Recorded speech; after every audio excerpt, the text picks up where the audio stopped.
Hello everyone, welcome back to my channel. I hope that you are all having a wonderful and blessed day. While working on President Biden's new infrastructure package, lawmakers in Congress are also trying to pass multiple different bills that could possibly give you more stimulus money. More and more companies like McDonald's are raising their minimum wage to help their workers. Here's your daily news report and fourth stimulus check update. The winner of this week's $75 Amazon gift card giveaway is Rev Rick. Congratulations, Rev Rick! Next Friday evening, I will be giving away another $75 Amazon gift card. To enter, all you have to do is subscribe to my channel, like and share this video, and also leave a comment below. Thank you so much, everyone. President Biden recently called for the passage of the PRO Act and for a $15 minimum wage. The PRO Act is a sweeping pro-union bill. It passed the House of Representatives back in March.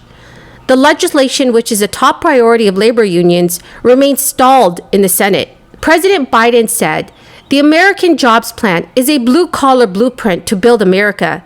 That's what it says.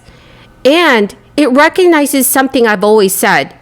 The guys and women on Wall Street didn't build this country. The middle class built this country. And unions build the middle class. That is why I'm calling on Congress to pass the PRO Act and send it to my desk to support the right to unionize. By the way, while you're thinking about sending things to my desk, let's raise the minimum wage to $15. Biden has previously voiced support for the PRO Act, which aims to overhaul the nation's labor laws. It would stifle penalties for employers who violate workers' rights and strengthen protections for employees against retaliation, among other provisions. Then the president's proposal to raise a federal minimum wage to $15 was taken out of the $1.9 trillion stimulus relief bill after the Senate parliamentarians said it could not be included as part of the bill through budget reconciliation. But Biden also told reporters no one working 40 hours a week should live below the poverty line. However, President Biden needs all 50 Democrats united on any proposal, meaning that opposition to a $15 minimum wage from another member could sink the bill. 8 members of the Democratic caucus previously voted against an amendment that would have included a minimum wage increase in the relief bill. To fight to increase the minimum wage to at least $15 an hour was launched nearly a decade ago, and some on the left are now saying the proposal is already outdated and the amount needs to be higher. Republicans offered a lower amount, with some GOP lawmakers proposing a plan in February that would raise the minimum wage to $10 per hour by the year 2025, but that gained little traction. That President Joe Biden does not have the energy of our former president after meeting with him for the first time in Biden's presidency. Kevin McCarthy told reporters, "At no time, having known Joe Biden for quite some time, does he have the energy of Donald. We both know it. Donald did not need to sleep 5 hours a night, and he would be engaged. If you called Donald, he would get on the phone before staff would." McCarthy, Republican House Minority Whip Steve Scalise, and House Republican Conference Chairwoman Elise Stefanik were recently interviewed. The three spent the interview criticizing President Biden and his policies. Stefanik said, "We are experiencing multiple crises with President Biden and Speaker Nancy Pelosi. We have an economic crisis. Republicans are going to fight on behalf of American families." So what do you think about this, everyone? Please leave your thoughts in the comment section below. McDonald's is raising its minimum wage in corporate-owned stores as fast food chains struggle to hire employees. This past Thursday, the fast food giant announced it is rolling out pay increases at corporate-owned locations, which will shift entry-level pay for crews to at least $11 to $17 per hour. The starting range shift for managers will at least be $15 to $20 per hour. According to the company, the pay increases, which have already started out and will roll out over the next several months, will boost workers' pay by an average of 10%.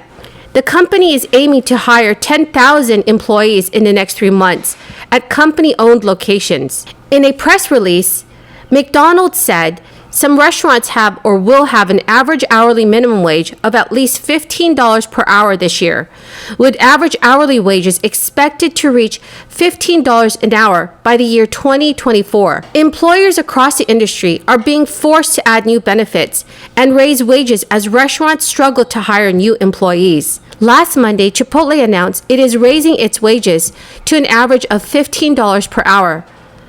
Starbucks also announced in December that it would raise its minimum wage across the United States to $15 per hour over the next 3 years. Thank you, Mr. Speaker, for the recognition. I thank the gentleman for his leadership and that of his committee in bringing this important bipartisan legislation to the floor. I salute you. I salute Jerry Nadler, an author of this legislation, the chair of the Judiciary Committee, Mr. Katko, for his lead authorship among other, his lead co-sponsorship among other Republican members to make this strongly bipartisan. I'm excited about this legislation as a mother of 5 children, 4 daughters, 1 son, 9 grandchildren, that this is about a recognition of family and being family friendly in our legislation as more women are a part of the economic success of our country. I rise to support the Pregnant Workers Fairness Act, a strong bipartisan step to assure that women are no longer forced to choose between maintaining a healthy pregnancy and a paycheck, a choice that for many has serious health consequences. This landmark legislation advances the health of women and children, the financial security of families, and really the dynamism of our American economy. And its passage, which while long overdue, is particularly urgent as the lives and livelihood of so many have under threat from the coronavirus. And again, I thank you, Mr. Leader, Mr. Chairman, and Mr. Katko and Mr. Nadler, and so many others for their leadership in passing this bill, and thanks to all the co-sponsors.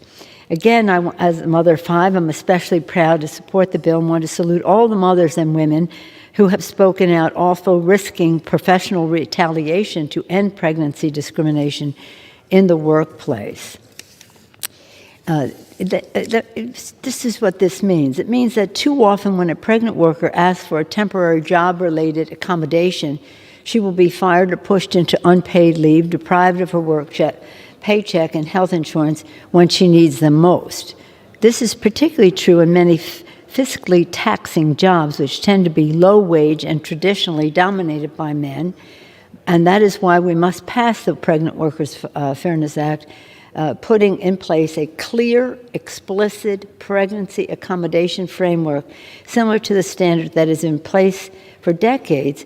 So everyone, how much do you think the federal minimum wage should be increased to? Please leave your thoughts in the comment section below. Thank you everyone for watching. That is the end of the video for now. I hope you found this video helpful today. Next Friday evening, I will be giving away another $75 Amazon gift card. To enter, all you have to do is subscribe to my channel, like and share the video, and also leave a comment below. Thank you so much everyone, and have a very, very blessed day.